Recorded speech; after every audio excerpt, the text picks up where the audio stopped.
Assalamualaikum warahmatullahi wabarakatuh. Salam sehat dan sukses selalu. Perkenalkan, nama saya Muhammad Fadli Pratama. Saya adalah dosen program studi Teknik Informatika dari Fakultas Telematika Energi, Institut Teknologi PLN. Pada kesempatan ini, saya akan menyampaikan pernyataan diri dosen pada unjuk kerja Tridharma Perguruan Tinggi, bidang pengajaran. Mata kuliah yang akan saya jelaskan adalah pemrograman web. Mata kuliah pemrograman web adalah mata kuliah 3 SKS terdiri dari 2 SKS untuk teori dan 1 SKS untuk praktikum. Mata kuliah pemrograman web ini terdapat pada semester ganjil, tepatnya pada semester 3. Capaian pembelajaran, mahasiswa mampu untuk menjelaskan prinsip dasar website. Mahasiswa mampu untuk membuat website dengan bahasa pemrograman HTML5. Mahasiswa mampu untuk mengatur tampilan website dengan bahasa pemrograman CSS.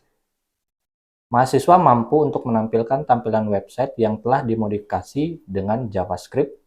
Mahasiswa mampu untuk menggunakan bahasa pemrograman PHP untuk membuat website dengan dinamis.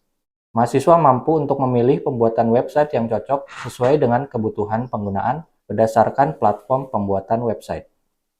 Kemudian deskripsi untuk mata kuliah pemrograman web adalah mata kuliah ini mempelajari tentang keterampilan pembuatan website dengan berbagai bahasa pemrograman seperti HTML5, CSS3, JavaScript query, dan PHP dengan tampilan yang menarik dan dapat dilihat dalam tampilan mobile, tablet, dan desktop.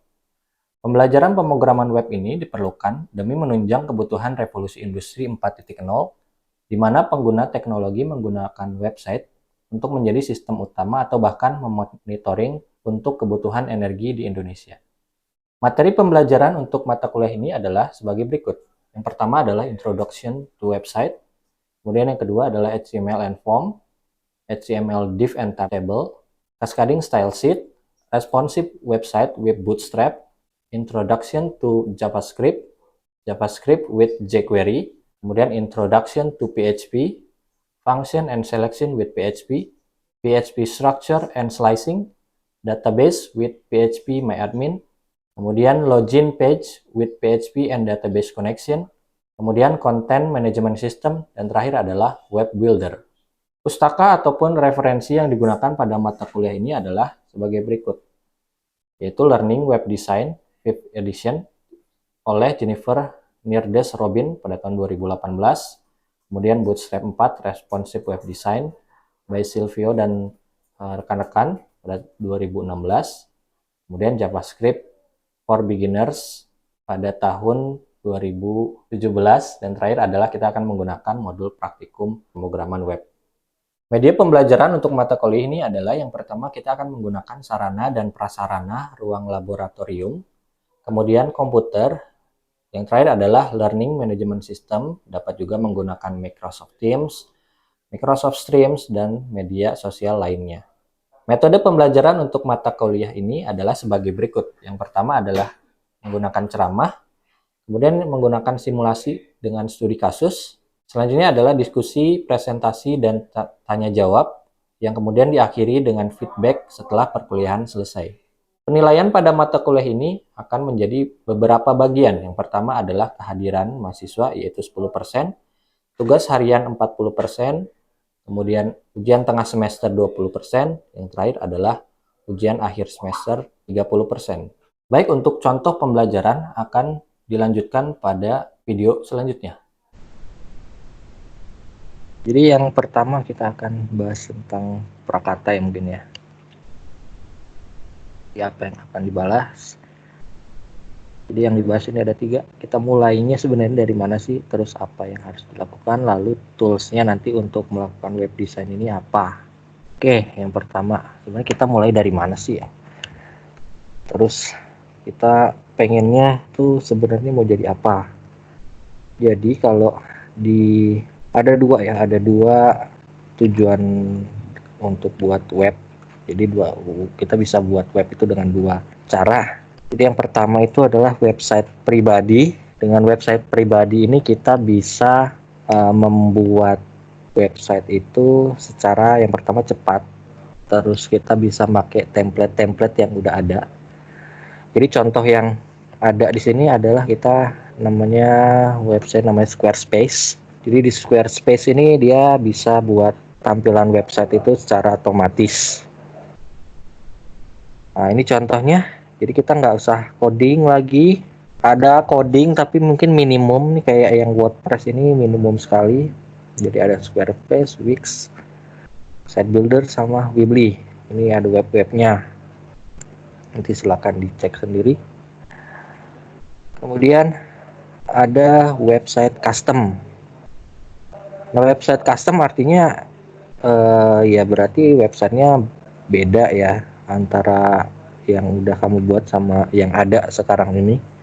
Jadi di sini kalau di gambar ini ada tampilannya bisa via desktop, ada via laptop, via iPad ataupun via mobile. Nah, kenapa kita harus membuat websitenya itu custom? Nah, yang pertama itu karena tentu yang kita inginkan itu adalah website yang profesional untuk profesional ya. Artinya kepentingannya spesifik khusus untuk suatu pekerjaan tertentu. Kalau yang tadi kan mungkin untuk company profile aja oke. Untuk blog aja nggak apa-apa. Tapi untuk yang custom ini untuk pekerjaan-pekerjaan yang profesional. Lalu portofolio. Nah, kalian selama kalian kuliah kalian bisa buat portofolio berupa web yang nantinya akan dipakai mungkin pada saat melamar kerja. Jadi semakin banyak kamu punya portofolio, makin oke lah dinilai sama HRD. Nah, kalau kita mau buat website, nah apa sih yang harus dilakukan? Nah, kita sebenarnya di website content role ini ada beberapa misalnya role ya. Role itu adalah peranan. Jadi ada arsitekturnya. Coba saya hidupin dulu mungkin highlighter ya, laser pointer. Nah, ada pertama adalah information architecture, content strategy, product manager, project manager, CEO spesialis, dan multimedia producer. Jadi yang pertama ini arsitektur informasi untuk ditampilin di dalam websitenya. Jadi gimana sih struktur, kan arsitek tuh buat struktur ya, terus tampilannya juga nah sama kayak gini juga di website ini juga dia membuat struktur itu supaya bisa dibaca dengan enak. Lalu ada konten strategi. Jadi untuk buat konten di website, pada suatu website yang profesional, kita perlu seorang konten strategi untuk kita bisa mengatur kira-kira kapan sih waktu yang tepat untuk meluncurkan misalnya postingan, misalnya di jam prime time, misalnya jam 6 malam sampai jam 8 nanti postingan itu dimunculin di tiap jam segitu. Nah, konten strategi juga membahas tentang itu. Konten antara yang di Facebook misalnya dengan konten yang ada di Instagram atau bahkan dengan yang ada di TikTok. Itu kan platformnya beda-beda, tapi mungkin sasarannya maksudnya media sosialnya sama tapi sasarannya beda-beda. Jadi mungkin yang Facebook ini orang-orangnya yang agak lebih tua, mungkin yang TikTok mungkin yang agak remaja. Nah, itu konten strategi mengatur gimana caranya strategi untuk mengeluarkan konten. Lalu ada product manager. Product manager ini adalah manajer yang paham tentang produk. Ini lebih ke mungkin ke website isinya apa, lalu produk yang ditampilinnya apa. Kalau project manager ini adalah orang yang mengatur project. Maksudnya kita buat website, nah nanti akan ada breakdown tugas dari A apa, tugas dari B apa. Nanti ada timelinenya untuk A, timelinenya untuk task A misalnya, ada tanggalnya, deadline-nya. dan seterusnya. Pokoknya dia adalah orang yang mengatur tentang project. Lalu ada SEO spesialis. Nah, ini ada pula mungkin pekerjaan baru ya. Mungkin ini maksudnya nggak baru-baru juga, tapi SEO ini singkatan dari Search Engine Optimization. Artinya kita akan mengoptimasi search engine. Nah, search engine ini artinya kita mau gimana caranya supaya website yang ada di kita itu rankingnya nomor 1. Nah, itu tugas si SEO spesialis. Lalu ada multimedia producer. Ini adalah orang yang menghasilkan bentuk-bentuk multimedia, kayak misalnya video ataupun gambar. Nah, dalam hal ini web design yang akan kita bahas mungkin ada di bagian information architecture. Nah, di information architecture itu dia membahas tentang yang namanya user experience, interaction, and user interface design. User experience ini adalah gimana sih pengalaman user saat mengunjungi website kamu. Maksudnya apa? Jadi kalau orangnya ini masuk ke halaman kamu langsung bisa melakukan purchase tanpa bertanya dengan siapa-siapa, itu artinya user experience-nya bagus. Atau misalnya dia di suatu website dia memiliki login dengan Gmail, artinya dia kan nggak usah ngisi nama lagi, nggak usah diisi, terus email mungkin nggak usah diisi, foto juga mungkin nggak usah diisi. Tujuannya untuk apa? Tujuannya untuk mempersingkat lagi waktu untuk ngisi kan. Kalau istilahnya pengalaman untuk ngisi itu kan ribet ya, lama. Nah, kita ingin supaya experience yang dicapai oleh user itu semakin cepat gitu. Lalu ada interaksi itu bisa mungkin dari pop up itu kotak yang tiba-tiba muncul, ataupun chatbot bisa juga. Dan juga user interface design, jadi desain interface-nya seperti apa. Jadi interface-nya itu harus bisa diakses dari laptop dan dari mobile. Nah, dalam membangun suatu website itu ada tahapannya. Tahapan untuk mencapai itu, jadi yang pertama ada yang namanya user research and testing report. Jadi research dulu. Jadi sebelum kita memulai, kita harus research dulu. Tujuannya untuk apa? Tujuannya tentu untuk pengen tahu. Kalau kita mau buat website, tentu ada pesaing-pesaing ini, pasti udah ada alur yang mereka gunakan. Kita bisa mengatur, maksudnya mengecek alur yang mau kita buat. Kalau bisa ya samain aja dulu sama yang mereka. Kalau kita istilahnya namanya, kalau ada istilah tuh namanya ATM ya, amati, tiru, modifikasi. Kalau kita untuk buat website mungkin nggak usah sampai situ, langsung ATP mungkin ya, tiru, plug, sama persis aja dulu. Mungkin bedanya itu tampilannya aja. Nah, yang selanjutnya ada wireframe. Wireframe ini adalah tampilan website tapi yang berbentuk gambar-gambar ya, berbentuk garis-garis aja sama diagramnya. Lalu ada site diagram. Site diagram ini adalah di website itu biasanya punya menu itu nanti ada anak-anak menu, nah itu namanya site diagram. Lalu ada storyboard dan user flow. Storyboard ini adalah istilahnya use case lah, maksudnya use case tuh jalannya. Jadi tiba-tiba user datang ke web, terus dia mencet apa untuk mendapatkan, misalnya dia mau membeli sesuatu, dia harus ngapa-ngapain aja, berapa langkah yang harus ditempuh oleh user untuk membeli, misalnya membeli sepatu. Ini saya udah jelasin loh. Nah, di sini user research. Jadi sebenarnya kalau user research itu kita pilih segmennya yang mau disasar itu yang mana. Misalnya ini si ibu ini, kita mau nyasar ibu ini kita research, kita teliti dulu ibu ini kira-kira maunya seperti apa, dia sukanya warna apa. Karena beda tuh antara gender laki-laki, perempuan, umurnya mungkin yang muda, parubaya sama yang tua.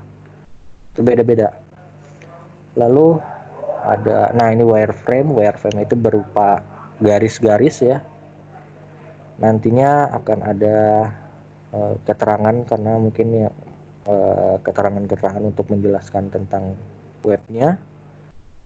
Lalu ini set diagram, homepage, ini ada book, ada kontak, FAQ, email form, dan selanjutnya. Lalu ini ada storyboard. Jadi storyboard pertama ini dia Carol Roberts update out nih. Lalu apalagi dan seterusnya. Tuh. Nah ini ada kalau untuk kita itu kan judulnya itu web design. Nah, web design itu nantinya kita akan, kalau lihat di web ini kan dia beda-beda cuman warnanya aja. Nah, karena kita akan banyak bahas tentang kombinasi warna juga. Nah, untuk website development sendiri ada dua nantinya. Jadi yang pertama itu ada front end development, yang kedua ada back end. Untuk front end development kita bahas yang pertama itu ada namanya HTML, Hypertext Markup Language. Kita nanti akan pelajari juga di sesi ini, mungkin di chapter selanjutnya. Ini adalah bahasa untuk membuat website, itu ada tag-tag yang nantinya harus kalian pahami. Lalu ada yang kedua itu ada namanya Cascading Style Sheet, CSS. Ini adalah file coding juga, tapi untuk tampilan ya, untuk mengubah tampilan dari suatu website. Lalu ada ketiga JavaScript and DOM scripting, including Ajax and script-based framework. Jadi yang ketiga ini adalah JavaScript. Ini dipakai untuk tampilan yang lebih dinamis. Maksudnya apa? Kalau kalian pernah cek di website itu kan ada yang namanya slider, ada namanya carousel. Slider itu kan yang tiap berapa detik sekali berubah gambarnya, tiap berapa detik sekali berubah. Nah, itu memakai yang namanya JavaScript. Nah, front end development ini diperlukan untuk website yang dilihat oleh usernya.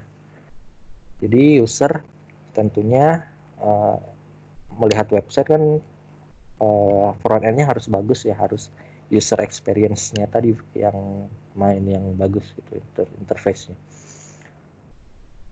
Lalu ada back end development. Nah, back end development ini beda sama yang di depan. Yang menggunakan back end development ini adalah user, pemilik dari websitenya. Tapi untuk pengembangan back end itu dia termasuk di dalamnya ada yang namanya server software. Ini adalah aplikasi yang menaungi website lah istilahnya. Jadi ada yang namanya Apache, Microsoft AWS. Jadi kalau kita nanti makainya yang Apache ya, pakai SAM. Lalu ada web application language. Ada PHP, Ruby, Python, JSP, ASP.NET. Nah, PHP web application language ini adalah bahasa back end. Jadi ini dipakai untuk menampilkan data yang diambil dari database. Nah, yang ketiga itu ada database software, ada MySQL, Oracle, sama SQL Server. Ada juga mungkin sekarang MariaDB, Mongo, MySQL, macam-macam. Tapi database kalian pasti udah belajar tentang gimana caranya menyimpan data. Nah, ini soft skill yang diperlukan: kemampuan komunikasi, fleksibel, pemikiran kritis, dan attitude. Ini sih normatif ya, tapi yang diperlukan adalah kemampuan pengen belajar, karena yang kayak gini nggak mungkin diselesaikan dengan kuliah kita aja. Itu harus dilakukan selama kalian kuliah. Jadi misalnya di luar kuliah kalian buatlah sendiri, karena banyak banget tutorial ada di YouTube maupun di tempat lain untuk membuat website. Nah, selanjutnya peralatannya pakai apa sih kalau kita mau buat website itu? Yang pertama, PC atau laptop ya. Ya iyalah, nggak mungkin kita nggak pakai PC atau laptop ya. Selanjutnya coding tools. Coding tools itu ada banyak. Ini ada nggak saya tulis nggak sini? Atau nggak ada? Jadi coding tools ini adalah kayak contohnya ini yang ada di background. Ini namanya Sublime. Ada juga nanti kalian bisa pakai Notepad aja, Notepad yang bawaan dari Windows-nya. Lalu bisa juga pakai Dreamweaver, bisa pakai juga dari Microsoft ya, saya lupa namanya apa. Tapi ini untuk mengcoding HTML-nya, halaman HTML-nya. Lalu ada user interface tools. Jadi ini adalah alat yang dipakai untuk sebelum kita membuat hard codingnya tadi, kita buat dulu tampilan user interface. Nah, kita yang ini contohnya adalah Adobe XD, Experience Design. Ini kita jadi bisa ngecek kira-kira setelah kalau kita klik yang ini, dia muncul ke tampilan yang ini. Kalau kita klik ini, muncul tampilan ini. Mirip kayak itu ya. Lalu ada lagi web graphic tools. Ini namanya Photoshop mungkin atau Adobe Illustrator ya. Oh AI ini Adobe Illustrator. Jadi sebelum coding juga kalian bisa buat gambarnya di AI atau bisa juga Photoshop, bisa juga Corel Draw, nggak masalah. Atau yang online juga ada. Cari aja Photoshop online itu bisa juga nggak masalah. Tapi intinya ini untuk mengedit tampilan gambar. Lalu selanjutnya ada browser ya. Tentu browser itu adalah tools yang wajib pastinya, kan ngelihat webnya dari mana kalau bukan dari browser. Nah, nanti kita juga mungkin belajar tips ya untuk pakai browser kalau kita mau istilahnya ngecek apa ada yang salah. Nah, ini pakai namanya apa ini namanya? Cek elemen ya. Nanti kita cek lah, nanti kita coba sendiri di pertemuan-pertemuan selanjutnya. Lalu ini ada namanya file management and transfer tool. Jadi ini adalah namanya file Zilla.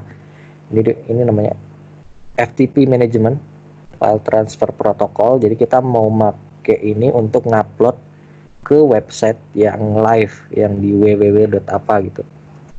Bisa pakai ini atau pakai yang cPanel. cPanel itu nanti ada di webnya.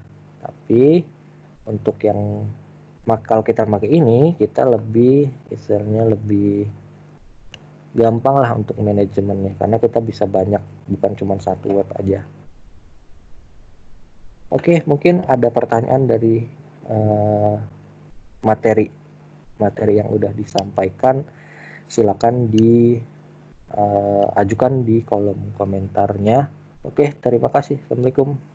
Nah, mungkin sebelum masuk ke sana, saya mau coba review dulu ya. Mungkin ada yang masih ingatkah tentang minggu lalu itu ada platform pembuatan website.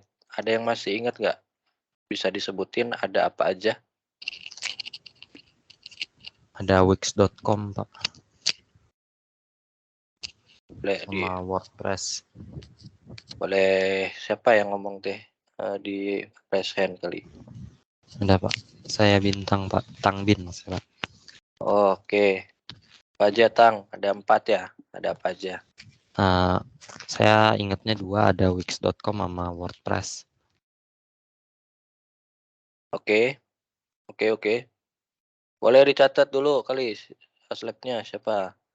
Baik, Pak. Tapi belum selesai. Ada lagi, siapa lagi yang bisa menyelesaikannya? Sok, Eklesia. Platform pembuatan website ya, Pak? Ya.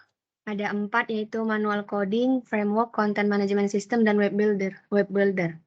Oke, cocok. Catat.